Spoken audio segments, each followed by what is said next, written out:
ఏ cinema ముట్టుకున్నా కూడా అది black బస్టరే. And దాంతోపాటు మా నిర్మాత చార్మి గారు అండ్ మా బ్యూటిఫుల్ హీరోయిన్ కావ్య. మొన్న ఈ సినిమాకి ప్రమోషన్కి వెళ్ళాం ముంబై. అక్కడ ఒక ఆయన అన్నాడు, మీ ఎనర్జీ ఏంటి, మీరు ఏం తింటారు అని అడిగాడు. నేనేం చెప్పానంటే, మేము ప్రేమ తింటాం, అభిమానం తింటాం, ఆత్మీయత తింటాం, అనురాగం తింటాం.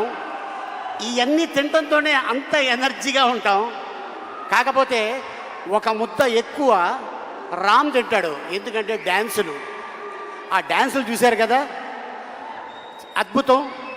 ఇక తను డైలాగ్ డెలివరీ కానీ యాక్షన్ కానీ ఏదైనా సరే ఛాలెంజ్. ఇలా చిటికేస్తాడు, ఇంకేదైనా ఉందా, ఇంకేమైనా చెయ్యాలా అని. అంటే వీటన్నిటితో పాటు మీరు ఏం తింటారో చెప్పారు, ఎప్పుడు తింటారో కూడా చెప్పేస్తే సుమ ప్రోగ్రాంలు చూస్తూ తింటాము, మేము అలాగే పెరిగామని చెప్పేస్తే అయిపోద్ది కదా. మీరు కూడా అంతే కదా ఆల్మోస్ట్. అంటే మేము తింటాం, నువ్వు 3 పూటలు కాదు 6 పూటలు తింటావు, అందుకే ఇంత ఎనర్జీగా ఉంటావు. నేను నిన్ను చూసి, ఏంటి మీ అమ్మాయి డ్రెస్ ఇది? ఇట్స్ మైన్, నాదే, నా డ్రెస్. నీ డ్రెస్సా? నేనే మా అమ్మాయికి ఇస్తూ ఉంటాను. కాదు, అసలు నేను ఎప్పుడు చూడలా. నేను ఇలాగా చార్మి గారి దగ్గర అద్దెకి తీసుకున్నా.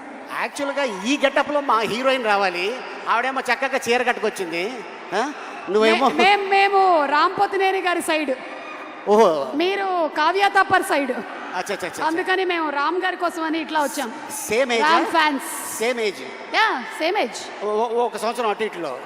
అంతే అంతే. మీరు ఒక డైలాగ్ చెప్పాలి. ఇప్పుడు ఇక్కడ క్లిప్ ప్లే చేస్తాం, పూరి గారి డైలాగ్. ఒక్కసారి డైలాగ్ క్లిప్ ప్లీజ్. ఏమైనా ఉందా?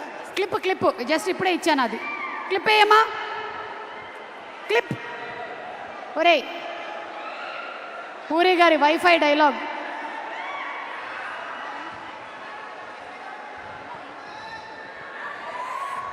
ఇక డైలాగ్ గురించి చెప్పాలంటే, పూరి గారి కలం ఇంకు చాలా కాస్ట్లీ. ఒక్కసారి అలా దులిపి ఇలా అన్నాడనుకో, అలా చరిత్రలో ఉండిపోద్ది ఆ డైలాగ్. అయితే మీ డైలాగ్ చెప్పేస్తే చాలు. సినిమాలో పూరి గారి సినిమాలోని మీ డైలాగ్ ఏదైనా పర్లేదు. నా సినిమాలో నా డైలాగా? పూరి గారి డైలాగ్. ఐ మీన్ మీ అందరికి తెలుసు, చిరుత సినిమా. బాగున్నారా? నచ్ me don't touch me. So అక్కడి నుంచి పోకిరిలో మా అన్న ఆయన ఏజ్కి హీరోయిన్ లవ్ చేస్తుంటాడు. నీ ఏజ్ ఏంటి, కింద గేజ్ ఏంటి అనే డైలాగు. అది ఇప్పుడు కూడా ఎక్కడికి వెళ్ళినా కూడా ఎప్పుడు చెప్తూనే ఉంటారు. అండ్ అలాగే అండ్ ఇసుక, ఈడియట్ మీ అందరికి తెలుసు, బీదర్. అండ్ అలాగే అమ్మా నాన్న తమిళ అమ్మాయి. అండ్ అలాగే టెంపర్, బద్రి, గంగతో రాంబాబు, ఇలాగ ఎన్నో. అయితే ఇప్పుడు మీరు డబుల్ ఇస్మార్ట్లోని డైలాగ్, మీ క్యారెక్టర్ డైలాగ్ ఒకటి చెప్పండి. అవుతుంది, నేను అటు వెళ్తా. వేరే ఏదో భాష మాట్లాడుతున్నారు మీరు. నువ్వు టెన్షన్ పడుకో, నీ గురించి కాదు, నేను ఇక్కడ ఉంటా. ఎందుకైనా మంచిది, నువ్వు అక్కడే ఉండు. ఇక్కడే ఉంటా. ఇప్పుడు చెప్పండి.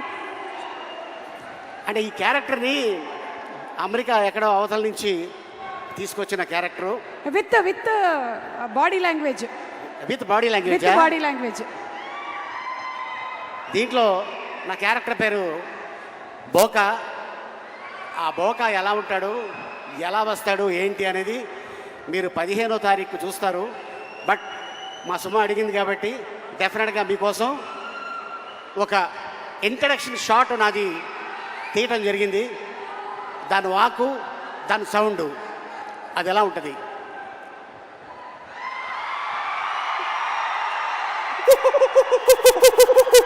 ఇది ఇక సినిమా 15వ తారీఖు ఇదే సౌండు అక్కడ ఉంటుంది.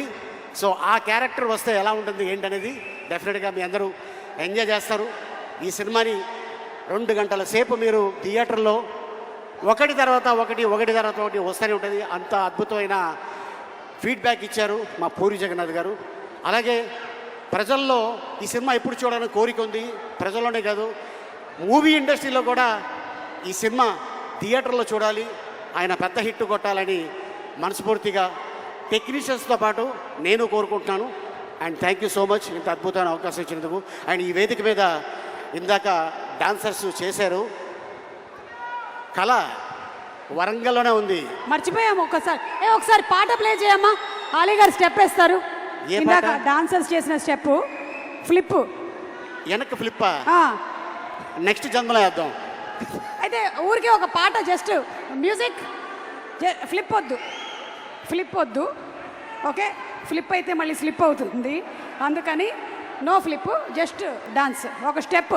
Okay, music. ఎవరు అక్కడ? Music play. మార్ ముంతా చోడ్ చింతా. వస్తున్నా, ఒక్క నిమిషం. వస్తుంది. ఏ పాట?